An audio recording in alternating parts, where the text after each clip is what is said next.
Today we're going to be taking a look at the top 25 wrestling cards sold on eBay through the month of June 2024. This is the first time I've made this into a PowerPoint rather than going through each card on an eBay sales page. So if you guys like this format, please let me know. I will say it takes a lot longer to make these, but I kind of like the presentation side better. All right, so some of the criteria that I have for this video, I have no restrictions on the years for wrestling cards, just because wrestling doesn't have a deep history of pre-war cards. There are some pre-war wrestling cards, but there's not a ton like some other sports. So because of that, any year is okay. Now, any type of wrestling cards, there's no duplicates on cards unless there's an autograph. So let's say you have a base card and then there's an autograph. Well, I count those as two different cards, and I allow for graded and raw cards. So starting off on here, we have Sheik L, and I will apologize. I'll probably mispronounce this last name, but I assume it's like Casey. When I was doing a little bit of research on him, they said it was the first Arab WWE wrestler, and he was a manager as well for Sergeant Slaughter. This one had a autograph and was a near mint 7. Two respectable grades, right? 7 on the card. Oh, these aren't the easiest to find, and an autograph of being a 9, and this one sold for $500. Up next, a classic card from 1985, Randy Savage and Elizabeth, also known as Macho Man and the First Lady of Wrestling. They're actually married, also, what I found out, and the sold price on this one was $553. Now, there are 610s out there in that pop report. Up next, in 1991, classic WWF Hulk Hogan. From what I've heard, these cards tend to be a little bit tougher to gem. There's only 4 of these Hulk Hogans that are in that 10 grade. This one sold for $500 and about $67. And if you're not familiar with Hulk, I don't know why you're watching this video, but regardless, won multiple championships, movie star, and just an absolute icon. This person I actually wasn't too familiar with, Vern Gagne, and he founded the American Wrestling Association. From researching him a little bit, he also trained Ric Flair and Hulk Hogan, and he's also in the WWE Hall of Fame. The sold price on this 7 was $599, and this is actually the highest graded. And there's no other 7s in the pop report. The 54 Parkers you can find also in 2 different backs. This Triple H on here, I believe it's a matte autograph, so essentially an event used matte signed. And Triple H won 14 world titles. Now he's a WWE executive. Ignore the highest graded. I accidentally duplicated that on a slide. Okay, Scott Steiner competed in WWE, WCW, TNA, part of the Steiner Brothers tag team. This is one of those classic WCW autographs, I believe in 1998, 1999. These are a lot of collectors for them. This one sold for $600. But what I wanted to also share with this card is look at that. Man, this is stored in a brick. I actually have had a card in one of these before, and they are heavy. All right, we have Vince, WWE chairman and CEO. I should say X because he was outed, I think, last year. Also helped build WrestleMania. The sold price on this one was $700. I'm not going to lie, this is a pretty lazy autograph. The Undertaker, famous for his 21-0 streak at WrestleMania. 2022 Hall of Famer. This sold price on this Italian checklist was $700. There's 4 10s that exist.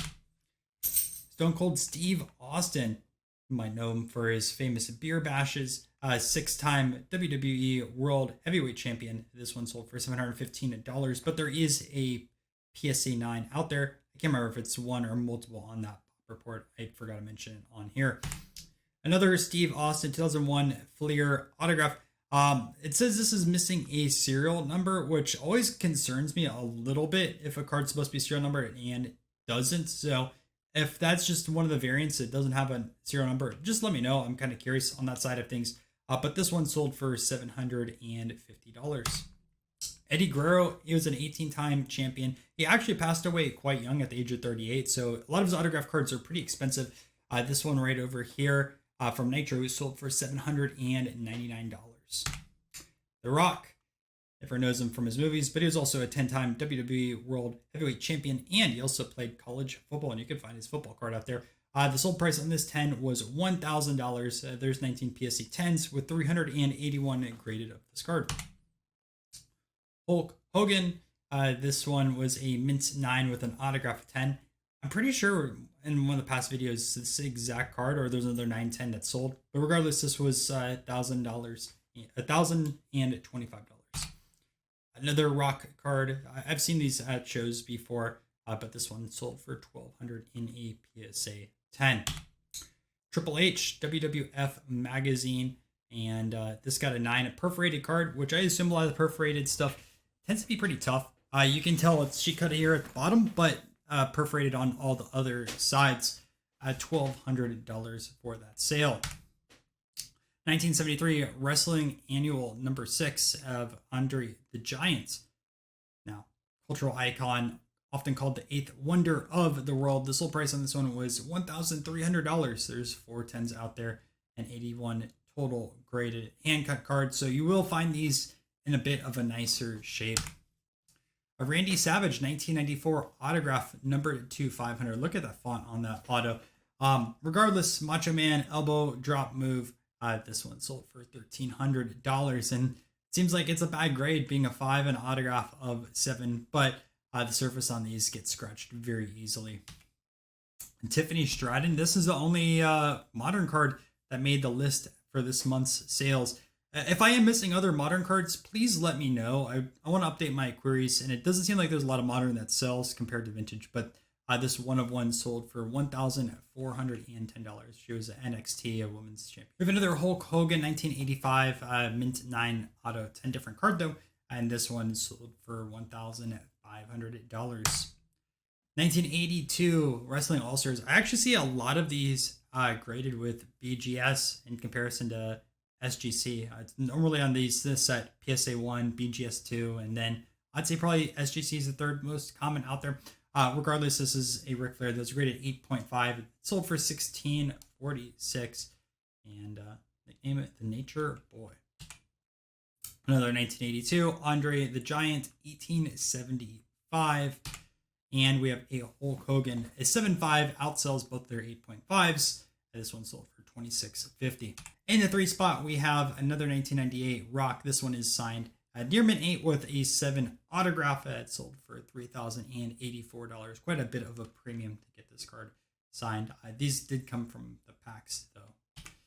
Number 2, pre-war side of things, Frank Gotch. There's not many pre-war there's not much pre-war wrestling cards as I mentioned, but Gotch and Hackenschmidt are 2 of your pioneers in the early side of things. But Gotch, multiple heavyweight champion. This one sold for $3,225. There's a combined pop of 5, with the highest being graded is this one in a 2. Also, you can find these in a Pets cigarette back. I'm not too sure how much more common the Pets are, but they're both very tough to find. And lastly, the highest sale is this near mint 8 with the Hulk Hogan autograph. It sold for $3,900. Let's take a look at a few honorable mentions before we wrap up this video. Up first, we have the Iron Sheik 1983 World Championships. He always feuded with Hulk Hogan. This one sold for $450. 8 autograph with a 4 on the card itself. Then we have Jimmy Snuka, known for his Superfly splash move, innovative in-ring techniques. This one in a 10 sold for $300. Gong Magazine. So technically this isn't one card, so that's why I didn't make the list, but this sold for $801. You can see the Andre the Giant, the bottom left. And lastly, a 1985 WWF wax box. So you can find Hulk Hogan, Andre, Randy Savage cards, and much more. This one sold by Baseball. This one sold, which was authenticated by Baseball Card Exchange, $24.69. So that's it for this video. If you guys do want to help out in other set videos or individual people, I want to make more of those type of videos here on the channel to help on the education side of things. So feel free to shoot me a message, Twitter, Facebook, Instagram, or email, because it does take a lot of time to either load up the most expensive cards in a set or by a person. Also finding pops and stuff like that. I don't know everything, but I do want to give a quick shout out to Paul Stanford, Guile Somerville, Oscar Picker, and Aaron Herbert.